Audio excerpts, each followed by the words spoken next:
500 right here. You got Right some behind dough. you. Okay. Anybody else? All right. 500. Anybody else? Hey, Reggie, what's the count? What? Sorry. We Reggie, got what's the 5 count? on it. Oh, 500. Hey, Reggie. Oh, my God. Reggie, go over there, What's Reggie. up? It's 500 Give it to me over right there, now. I'll put it Reggie. right in my pocket. Okay, 500. Count it right here. 500. Susan said keep going. 500. All right. Come on. Hell yeah, she said 500, keep bro. going. I'm gonna work work this side. Yeah. She ain't This side is crazy. You ain't trying to We got cut off. 500 right you here. crossing over to my side. What you doing, man? Reggie trying to cut the money off. Oh, What's man. wrong with him? He was never a drug dealer. He don't know. Look, 500 over here. $500 right here. You got $500? Reggie, 500,000 or $500? Reggie, you didn't go to a black church. Okay, all right.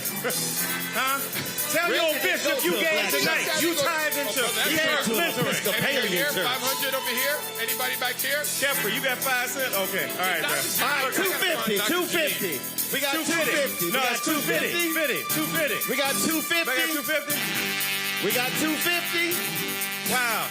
Who's the cat that won't bow out? All right, we going to 100. Who has 100? Look at here. You want to make $100 Even the donation? photographer got $250. $100 The great donation. Johnny Who got 100? Nunez, 250. All right, clipboard. I got Man. 100 over here. Anybody else I got 100 over here. 200, 250. I need. Y'all got the board Right here, pass in the back. back. I got another In the 100 back. over here. In the back. 200. Man, Say it right again. behind you. There he is. Right. I got it. Him and her. You got 1,000? I got 1,000 over here. Anybody else got With the money? clipboard. Skip the $100 person. Okay, Come to the we're writing 1,000 person. The great Reverend Andrea Earl Over here. All right, here. fellas. gave get the $1,000. You We're don't going want nobody to know Go because you get know the what you 1,000 borrowed on over the there. money from her. There you go. Don't All be right. asking her for no money. Reggie, Write it what's the down. total, We're writing Reggie? down. That's Susan Taylor's second best friend. Reggie, oh my what's the God. total? Okay. All right, gentlemen. Oh, man. Okay. Everyone take out I know. your He gave me. No. Hey, Reggie, we're going $100. I got the mic. We just We all need you to got take mics. out your phone. What you got? We just want to Yeah. take a selfie. Anybody else? Everyone take out your phone. We just want to take That's right. a selfie. Hey, all Let's of you. give these guys a round Hold of on, applause. Reggie. Yeah. If you, all of you Sigma Pi Phi Fraternity Incorporated members, y'all ain't giving. So if you in the boule, raise your hand right now for at least 1,000. Okay, gentlemen. Reggie, Uh-oh. Reggie, Look hold at- up. look at We Kepler. trying to get boule money, Reggie. He said, boo. Okay, if you He in the with his boule, boo. You y'all, with your... hey, you supposed to be the baddest Negroes in America. I need to see, baby. I said Sigma Pi Phi Fraternity, not Okay. AKA. Hey, Roland. All right, gentlemen. Roland, even if you ain't in part of the boule, if you with your boo, give some money. If That's you what just I'm with saying. your boo. What we got over here? All right. Okay. Hold you on, with hold your on. boo. What we got? What we got? I'm gonna need Reggie Van Lee up here with me for a second. We need the two Reggies to control these two guys down there.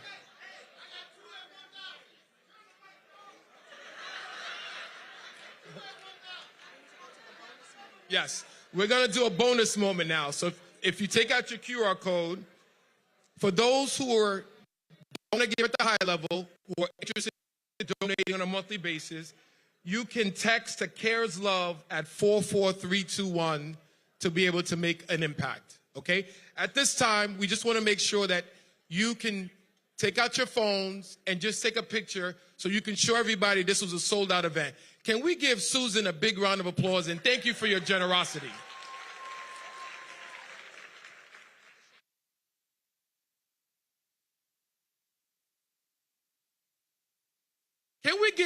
Can we give Roland and Dr. Eric a huge round of applause? We're gonna give you a total at the end of the evening. This was very amazing. So thank you for your support and your energy. That meant a lot. And obviously we just raised a lot of money. I think we got to the 300,000, but we'll give you the round. So at this time, we wanted to introduce and bring out Yanis.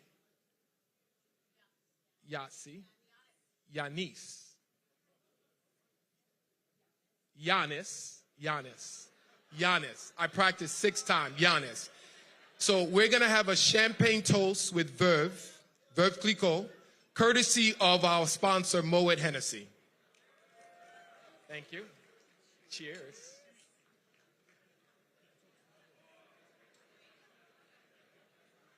Thank you so much. Thank you for your support. And this was not on the program, but I cannot leave this stage without giving a tremendous shout out to Mother Susan Taylor. Happy birthday to you. We are celebrating not just today, but every day and every moment for everything that you have done for us and continue to do for us. Thank you. Okay, not to put you on the spot, will you be our sponsor next year? Same thing? If you say my name right.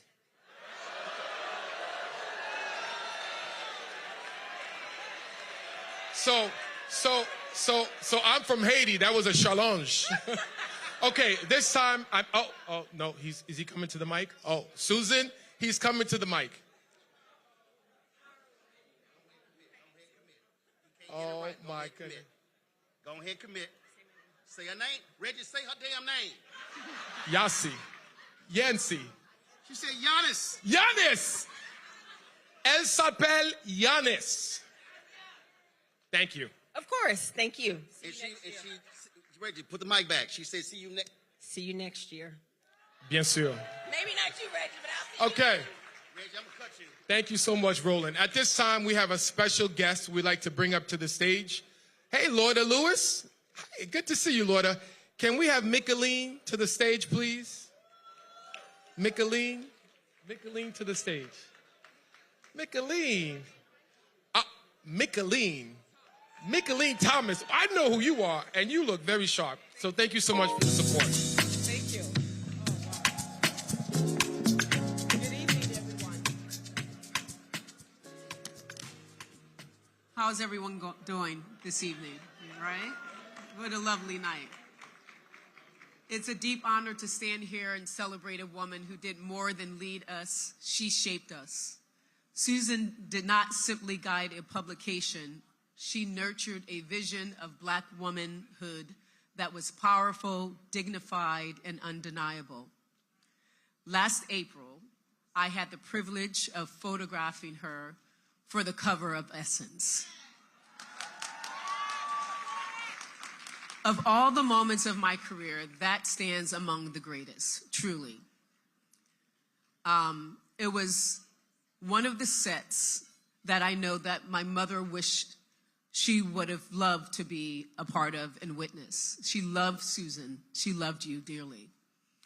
Tonight, though, I bring a beautiful offering of gratitude, a signed, limited edition of that cover image, a testament to a legacy that continues to light the way. Everyone, please stand up and join me to welcoming the woman who made us, Miss Susan L. Taylor.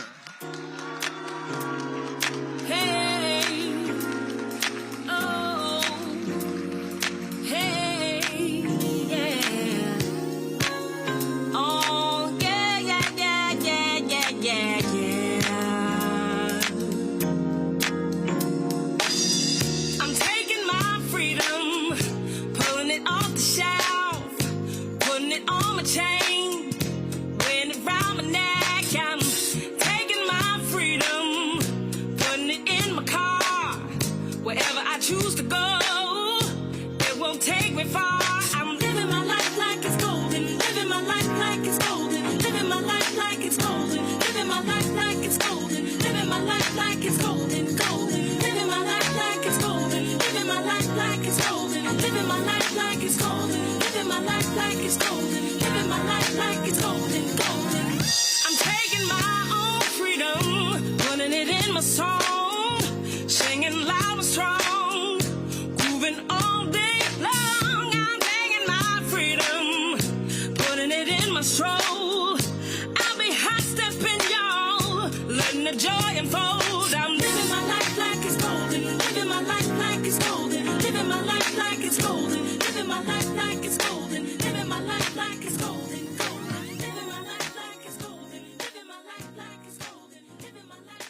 Of course.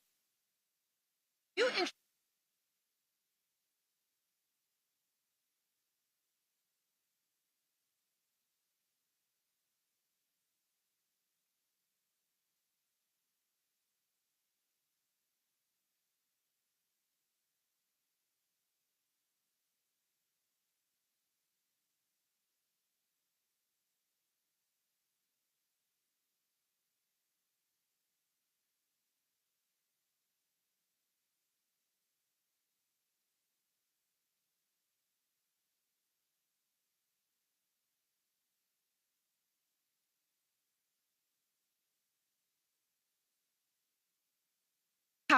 top of the mark.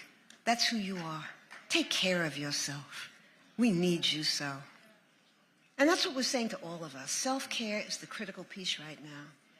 This is the great vision of CARES, to help us sustain ourselves, maintain ourselves, to help us seed and sustain a self-supporting, self-renewing community, entrepreneurship, a community that tends to its families, nourishes the children, supports community-owned businesses. I want to see us own businesses in our communities. We can do that. And to model what it really looks like to truly care for one another. So working together, we can create America the Beautiful. That's really what I write about a lot when we're reaching out to our corporates. We're creating America the Beautiful. We can make it real. But first, we must interrupt the drift toward selfishness and cruelty and chaos. We must reject any future that is built on fear, domination, or the erasure of our history and shared humanity. In the wealthiest nation in the world, there is no moral justification for hungry children, none at all. No excuse for under-resourced schools and poorly paid teachers, the heroes and sheroes of our world. How do we underpay teachers? Educators, there's no defense for shredding young lives, writing them off as collateral damage. Not in this nation that their ancestors, our ancestors, built. Not after all that was sacrificed, not on our watch. So tonight, we claim our role. We choose love as action, community as strategy, and courage as our calling. We are not broken and we're not finished. Together, we will get this done. We're going to get it done. We're going to get it done. We're going to do the work. And this is not the rough side of the mountain. If we know our history, know that truth. And now it's going to be my pleasure. On this sacred and joyful night, I'm just so honored that even while touring for her first album in 10 years, to whom it may concern,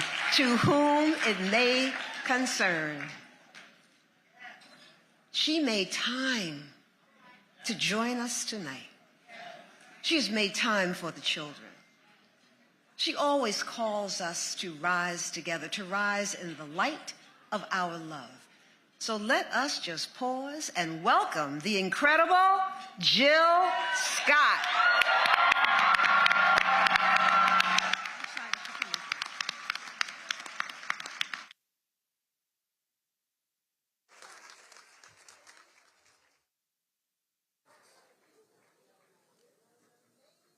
Thank you.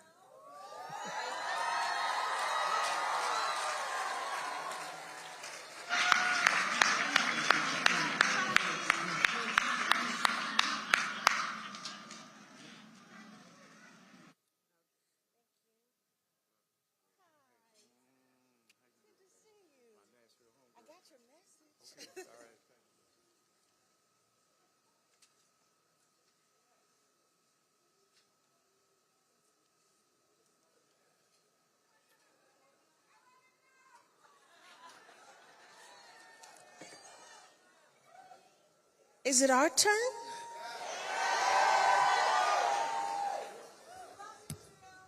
Thank you kindly. I appreciate that. Good evening, everyone. How are you tonight? I'm just trying to see where Miss Susan Taylor is going. Are you staying right here? I'm following orders. Fantastic. Oh, more pictures. Let's do it. Wish you were higher.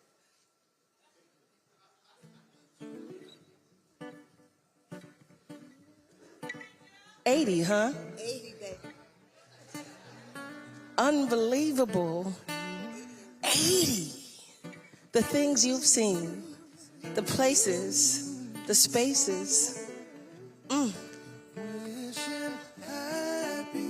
These are the Freemen. Birthday to you. All right now. Wishing you happy birthday to you. All right now. The lovely, exquisite. The lovely, exquisite Susan Taylor. Grande dame, powerful, grace-filled queen. Queen long before we were assigning such names. Way to take over, mother. Way to empower. Way to make gloriousness sing. The lovely, exquisite Susan Taylor. You enrich and gift us. You assign us unto us into our own category. You defy the meager narrative. You embolden our glory, our story. The lovely, exquisite Susan Taylor. Thank you, Queen Mother. Happy 80th birthday. Bless you, iconic sister. Happy birthday, my love.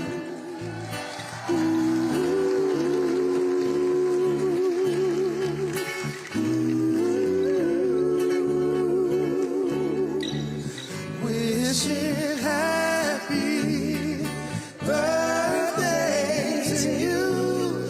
Can I hear y'all? Huh? Wishing happy birthday to you. Oh, yeah. Wishing happy birthday to you. Can't hear you in here tonight, huh?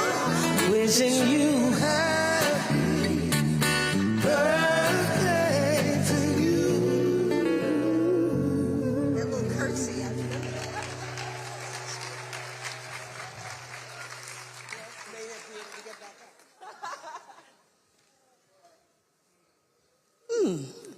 Everybody have a little cocktail? Dinner's been good? Did you raise some money? A lot of money? As Susan Taylor told me about 3,472 times, this is for the children. Yes.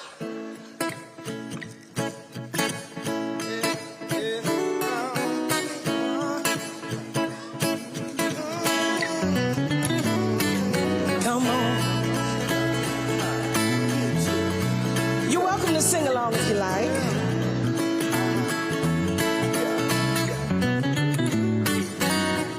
You're here, I'm pleased, I really dig you. Your style, your smile, your peaceman. Lord, have mercy on me. I was blind, now I can see what a king's supposed to be. Baby, I feel free. Come on and go with me. Let's take a long walk. After find a spot for us to spark a conversation, verbal elation, stimulation, say I situation, temptation, education, elevation. Baby, we could talk about Surah 31:18. Your background ain't squeaky clean. Sometimes we all got to swim upstream. You ain't no saint, we all a sinner. But you put your good foot down and make your soul a winner. I respect that. Man, you're so fast and you're all that plus supreme. Then you're humble, man. I'm your feeling. I can feel everything that you bring. Let's take a long walk around the park after dark. Find a spot us to spark a conversation. Verbally, stimulation. Say I, situation, sensation, education, elevation. Maybe we could talk about Revelation 3:17, or maybe we can see a movie, or maybe we can roll a tree and feel a breeze and listen to a symphony, or maybe we can take a cruise and listen to the roots, or maybe eat some passion fruit, or maybe we could just be.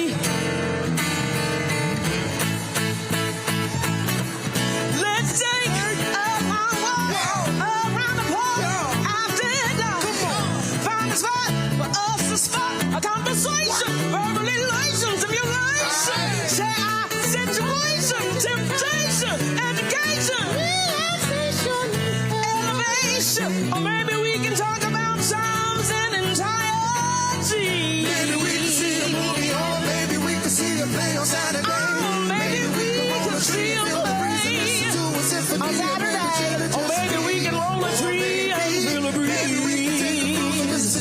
Maybe we can take a cruiser right to the blue. Or maybe we can just be. Yes. There we are. We are here. Yes. Okay. Okay. All right. Let's do another one. Since we got the time. Should I be asking for $5 more? $15 more? $25,000 more?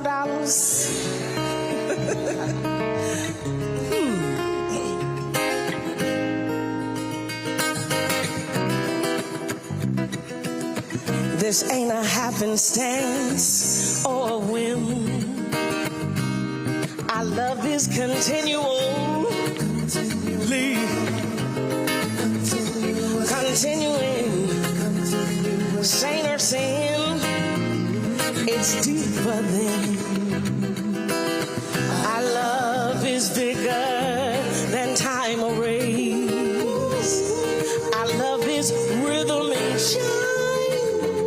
It resonates in every place. It fills the space. My beautiful people.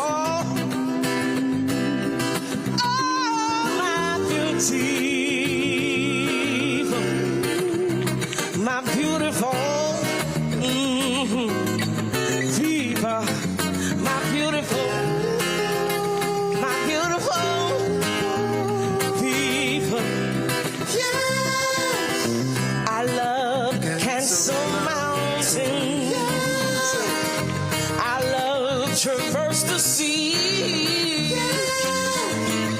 I love is the Ottawa, conquering all algorithms and wicked systems of things.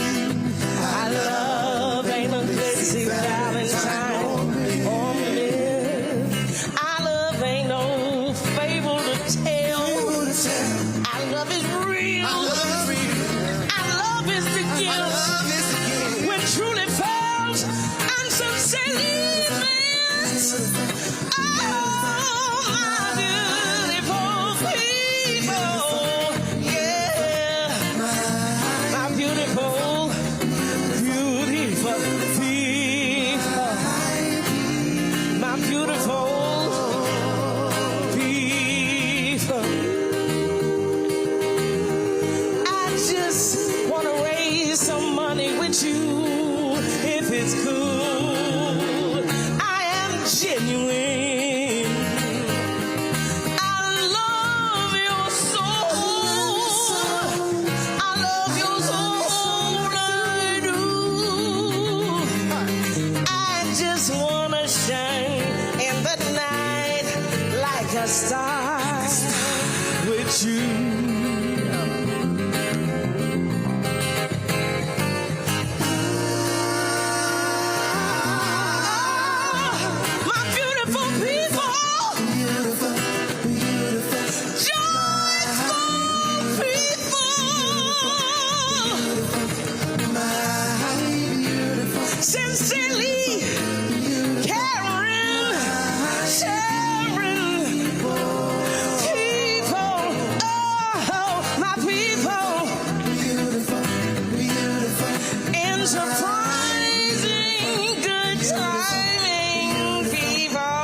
Thank you so much for having us tonight. Bless you.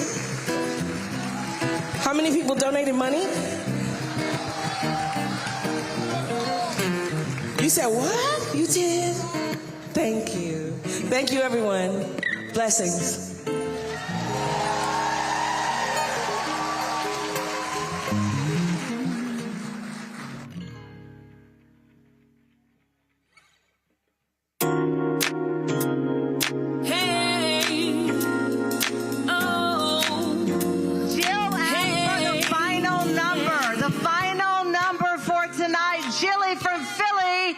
Because of you, because of this night, I have the number. Are you ready? Write it down, spread the word, add to it, continue to it. And that means that Roland and Michael Eric Dyson, in that chaotic insanity that will go down in the hieroglyphics of Egyptian unorthodoxy, $327,000 and counting. So please make sure your phone is working, the text option is working, the mission continues. Susan L. Taylor, Kefra Burns, we are your legacy. And I thank God every day that I am able to look at you and say thank you. Thank you for this night. Thank you for protecting our children. Thank you for honoring our children. And thanking you for reminding us titles do not matter. It is not the DNA that you share. It is the purpose of our lives to raise our children so they can rise as they are. They are sleeping, and hopefully the one named Moses is really sleeping. But shall they raise in the morning knowing that a woman named Susan L. Taylor bet on them when they slept in the night, bet on them when they had no idea of an essence, but you bet on them to win, and win they shall. Thank you, everyone. Enjoy your night. Thank you. $327,000. Go to your phones and keep the number going. God bless you all. Good night. This beat is automatic, supersonic, hypnotic, funky, fresh. With my body so melodic, this beat rolls right through my chest. Everybody, Martin, Poppy came to party. Grab somebody, work your body, work your body. Let me see you 1, 2, step. Rock it, don't stop it. Everybody get on the floor. Crank the party up. We about to get it on. Let me see you 1, 2, step. I love it when you 1, 2, step. Everybody 1, 2, step. We about to get it on. Rage is so contagious, make you crave it. Jazzy made it. So retarded, top charted. Ever since the day I started, strip my stuff and yes I flaunt it. Goodies make the boys jump on it. No, I can't control myself now. Let me do my 1, 2, step. Rock it, don't stop it. Everybody get on the floor. Crank the party up. We about to get it on. Let me see you 1, 2, step. I love it when you 1, 2, step. Everybody 1, 2, step. We about to get it on. Like this. It don't matter to me. We can dance slow. Whichever way the beat drop, our bodies will flow. So swing it over here, Mr. DJ, and we will rock you. Don't matter to me. We can dance slow. Whichever way the beat drop, our bodies will go. So swing it over here, Mr. DJ, and we will rock you. I shake it like Jello, make the boys say hello, cause they know I'm rocking it, baby. I know you heard about a lot of great MCs, but they ain't got nothing on me. Because I'm 5 for 2, I wanna dance with you, and I'm sophisticated fun. I eat filet mignon, and I'm nice and young, best believe I'm number one. Rock it, don't stop it. Everybody get on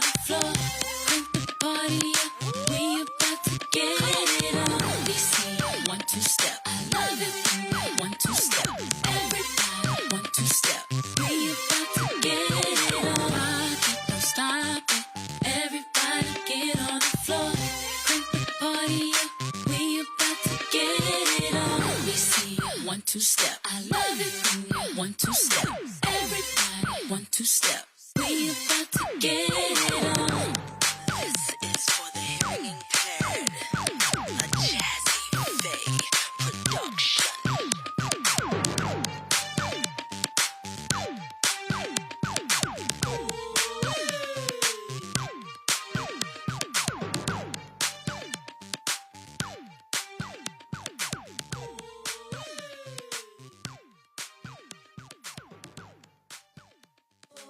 Your ways, so you can't crumble. Fall in your ways, so you can sleep at night. Fall in your ways, so you can wake up and rise.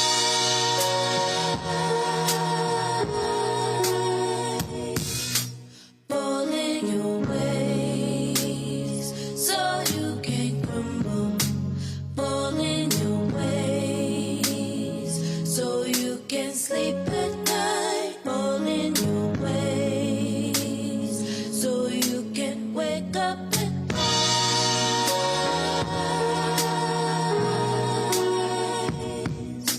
Fall in your ways, so you can crumble.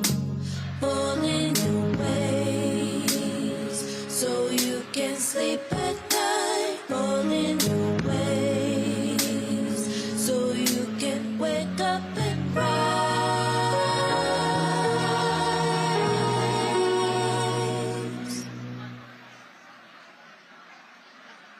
Walk in your ways, so you won't crumble. Walk in your ways, so you can sleep at night. Walk in your ways, so you will wake up and rise.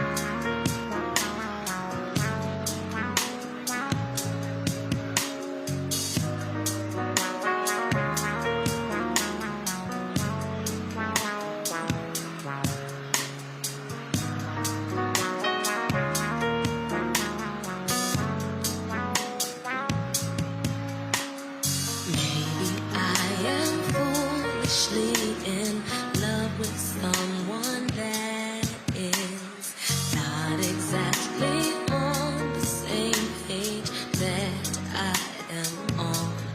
Well, all my friends keep telling me stop walking around so blindly. But when he calls, they're not around to ever remind me. Maybe this isn't love. If it isn't love, then really what is love? Maybe I will never really know what's love. 'Cause when he's around, he got me feeling some kind of way. Maybe this isn't love.